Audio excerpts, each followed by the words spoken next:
तो मेरे पास हजारों मैसेज आते हैं और लोग यही बोलते हैं कि सर सक्सेसफुल होने का सीक्रेट क्या है। जब से टिकटॉक आया है सबको शॉर्ट्स की आदत लग गई है। छोटा फटाफट चाहिए, हर कुछ है कि नहीं, तुरंत चाहिए फटाफट। मेरे दोस्त, सफलता कभी फटाफट नहीं हो सकता। और सबसे इंपॉर्टेंट जो चौथा पॉइंट है उस पे हम लोग बात करना चाहते हैं। एक ग्रेट लीडर वो है जो हार्ड वर्किंग होता है। मेहनत से बड़ा इस दुनिया में कोई भी काम।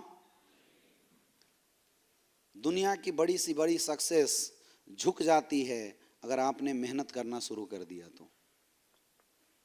समझ में आ रहा है? मुझे ना बचपन से ही एक चीज का एहसास था कि मैं जिस भी फील्ड को चूज करूंगा उस फील्ड में मैं टॉप पे जाऊंगा। मैंने एक बार पंडित जी को, बहुत छोटा था मुझे याद है, मैंने पंडित जी को अपना हाथ दिखाया तो पंडित जी ने बोला, बेटा तेरे हाथ में किस्मत की तो लकीर ही नहीं है। क्या बोला? अब मुझे नहीं पता पंडित जी ने मजाक में बोला था या सच में बोला था, मुझे नहीं पता इसमें किस्मत की लकीर क्या होती है नहीं होती है। तो मैं बड़ा परेशान हुआ। तो वो पंडित जी इत्तेफाक से मेरे स्कूल के टीचर भी थे। तो जब स्कूल में गया तो मैं उनके पास गया, अकेले में बैठे हुए थे, और मैंने उनसे जाके पूछा कि मास्टर जी ये बताइए, आप कल घर पे आए थे तो आपने बोला बेटा तेरे हाथ में किस्मत की लकीर नहीं है, लेकिन मुझे जिंदगी में कुछ करना है तो क्या करें? तो उन्होंने ऐसे पीठ थपथपाया, बोले यार इसका कोई उपाय नहीं है, एक ही उपाय है, तुझे हार्ड वर्क करना पड़ेगा। तू अपनी जिंदगी में जो भी पाएगा मेहनत के दम पे पाएगा। मुझे उस समय नहीं पता था उन्होंने ऐसी बातें क्यों बोली थी। बाद में जब मैंने गीता पढ़े, मैंने बड़े बड़े वेद पढ़े, बड़े बड़ी अच्छी अच्छी किताबें पढ़ी, तब मुझे ये फंडा समझ में आ गया। मेहनत और किस्मत, चाहे वो आपकी हथेली में हो चाहे आपके माथे पे हो, जो हमारी किस्मत होती है वो किस्मत ऊपर वाला जो इस जन्म में हमें देता है पिछले जन्म के कर्म फल के अनुसार देता है। हाँ या ना? आज आप गरीबी में जन्म लिए हैं, आपको पता है क्यों लिए हैं ना? पिछले जन्म में आपने गलत कर्म किए होंगे। भगवान का सेल्स पॉइंट बहुत तगड़ा है। मैं आपको बहुत बड़ी बात बता रहा हूं, अगर समझ में आ जाएगी दुनिया पे राज करोगे, और नहीं समझ में आ जाएगी तो फिर से सुन लेना। आज अगर हमारी जन्म गरीबी में हुई थी, इसका मतलब पिछले जन्म में हमने कुछ गलत कर्म किए थे, हमारे कर्म में त्रुटि रही थी। आपने सुना होगा कि लोगों के पाप का घड़ा भर जाता है तो भगवान उसका फल देता है। हाँ या ना? तो क्या घड़ा मेहनत का नहीं होगा? अरे भाई, जब बाइनरी मिलती है तो लेवल नहीं मिलेगा क्या? मिलेगा नहीं मिलेगा? तो जैसे बाइनरी लेवल दोनों मिलता है, वैसे ऊपर वाले के यहां भी पाप और पुण्य दोनों का घड़ा भरता है। और जब पाप का घड़ा फटता है तो फल कुकर्म वाले मिलते हैं, और अगर पुण्य का घड़ा फटता है तो फल सदकर्म वाले मिलते हैं। यस या नो? इस बात से कितने लोग एग्री हैं? हाथ ऊपर कीजिए। सारे लोग एग्री हैं? ओके। तो हम गरीब घर में अगर पैदा लिए तो ये किस्मत था या हमारी चॉइस थी? किस्मत था। पक्का? इस बात से कितने लोग एग्री हैं? सारे लोग एग्री हो? यानी कि हमने, अब चूंकि पैदा लेने वाला इंसान कुछ कर्म तो किया नहीं होगा, तो लॉन्च कैसे हुआ धरती पे? यानी कि पिछले जन्म में हमने कुछ गलत कर्म कर दिए होंगे, या हमारे कर्म कमजोर रहे होंगे, इसलिए भगवान ने गरीब के यहां हमें पैदा कर दिया। सोचो, अगर कर्म अच्छे होते तो अंबानी के यहां पैदा हुए होते, नहीं हुए होते? हाँ या ना? यस या नो? अब हम पैदा लिए खराब किस्मत के साथ, ठीक है, लेकिन भगवान हर एक इंसान को मौका देता है जिंदगी बदलने का, इसलिए इंसान के रूप में आपको जन्म दिया, नहीं तो जानवर बना देता। इंसान के रूप में जन्म दिया मतलब आपको मौका मिला है अपनी किस्मत को बदलने का। और आपने सुना होगा किस्मत हर कोई बदल सकता है। किस्मत बदलने का मतलब क्या है? कर्म फल बदलना। किस्मत बदलने का मतलब क्या है? किस्मत से होता क्या? फल ही तो मिलता है। किस्मत बदलने का मतलब ही होता है मेरे दोस्त, फल को चेंज करना, कर्म फल को बदलना। तो किस्मत कोई भी बदल सकता है। कैसे? कर्म करके। कैसे? कैसे कर्म? अच्छे कर्म। तो कर्म का इतना कोटा होगा जिसको पूरा करना पड़ेगा। जैसे डायमंड बनने के लिए कितना सेल्स पॉइंट चाहिए लेफ्ट राइट में?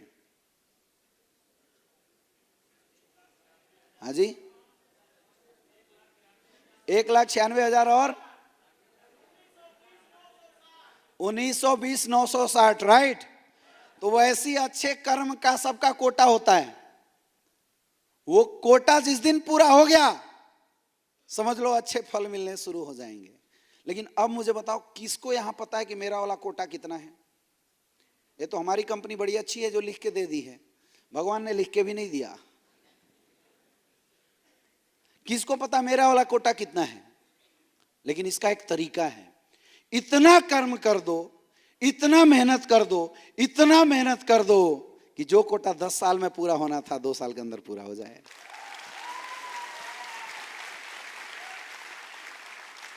तो जो इंसान को 10 साल में करोड़पति बनना था, वो इंसान 2 साल के अंदर करोड़पति बन जाएगा। इसके अलावा कोई दूसरा अल्टरनेट ऑप्शन। हार्ड वर्क तो करना पड़ेगा my dear friend. Network marketing industry में 60 साल की इनकम 3 साल में आती है। अभी मेजर साहब हमारे साथ आए थे, कहाँ गए मेजर साहब? सर यहाँ हैं। मेजर साहब 1.5 लाख रुपए महीना कमाते हैं। आप मुझे बताइए साल की इनकम कितनी हुई सर की? 18 लाख रुपए। मेजर साहब 35 साल नौकरी आपने किया, 35 साल में कितना पैसा कमा के आएंगे? कितना? 2 करोड़ सर, क्योंकि जब ज्वाइन हुए होंगे तो इतना नहीं आता होगा, है ना? 20 साल के बाद आना शुरू हुआ है। 800 रुपए से ज्वाइन हुए थे, लगभग 2 करोड़ रुपया 30 साल मेहनत करने के बाद ये भाई साहब लेके आएंगे। क्योंकि जब मेहनत किया किस्मत बदल गई, मेहनत नहीं करता तो किस्मत। ये फॉर्मूला आपके साथ भी लागू होने वाला है। मेहनत करोगे, मेहनत करोगे, मेहनत करोगे। कब तक? जब तक किस्मत ना बदल जाए। कब तक? कब तक? लोग गलती यही करते हैं, लोग गलती यही करते हैं, किस्मत बदलने वाली होती है उससे पहले मेहनत। अरे भाई पानी भरेगा तभी तो गिरेगा, तो घड़ा भरने तो दो। आप भरने से पहले ही निगेटिव हो जाते हो। तो मेरे पास हजारों मैसेज आते हैं और लोग यही बोलते हैं कि सर सक्सेसफुल होने का सीक्रेट क्या है, शॉर्टकट क्या है? ये शॉर्टकट वाली बात, और खास करके यंग, ये 18 से 20 साल वाले लड़के कितने? हाथ ऊपर करना। जब से टिकटॉक आया है सबको शॉर्ट्स की आदत लग गई है। छोटा फटाफट चाहिए हर कुछ, है कि नहीं? तुरंत चाहिए फटाफट। मेरे दोस्त, सफलता कभी फटाफट नहीं हो सकता, मिल ही नहीं सकता आपको सफलता फटाफट। समझ में आ रहा है? तो फटाफट सक्सेस चाहिए तो टिकटॉक चलाइए, एसलीपीएस में तो मेहनत करना पड़ेगा। लोग पूछते हैं कि सर शॉर्टकट क्या है सफल होने का? सफल होने का कोई शॉर्टकट नहीं है। मेहनत का कोटा जिस दिन पूरा कर दो, सफलता उसी दिन आनी शुरू हो जाएगी।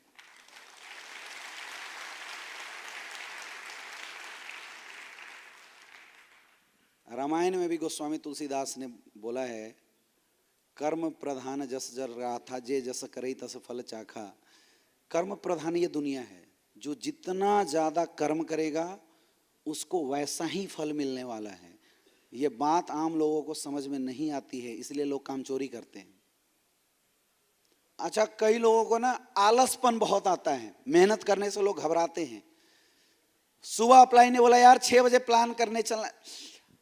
सर सोने दीजिए ना सर, शरीर बचा के करोगे क्या?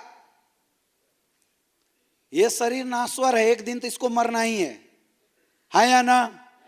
यस या नो? और जिस दिन ये शरीर मरेगा आत्मा दूसरे शरीर में प्रवेश कर जाएगी। पक्का है? पक्का है? यस या नो? 100% ये अकाट्य सत्य है। आपको लग रहा होगा कि मतलब सर कौन सी बाबा वाली बात में चले गए, लेकिन मैं दुनिया की सत्यता आपको बता रहा हूं और हमारे धंधे से इसका बहुत बड़ा लेना देना है। मेरे दोस्त, आम लोग सफल तब तक नहीं हो सकते जब तक आम लोग अपने आप को ना समझ पाए। जितने भी आम लोग सफल हुए हैं वही हुए हैं जिन्होंने अपने आप को समझा है। मैं आपको आपसे मिलाने की कोशिश कर रहा हूं और ये कोई प्रयास नहीं हो रहा है। समझ में आ रही है बात? ये शरीर जो है ना, ऊपर वाले ने ये जो शरीर है इसकी एक उम्र बना के भेजा है। मरता इंसान नहीं है, मरते हम नहीं है। मरता कौन है?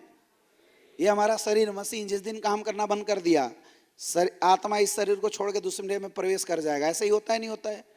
यस या नो? तो जब पता है कि इसको 50-60 साल ही मेरा साथ देना है, तो दबा के इस्तेमाल करो ना यार इसका, है या ना? फिर इसको बचाते क्यों हो?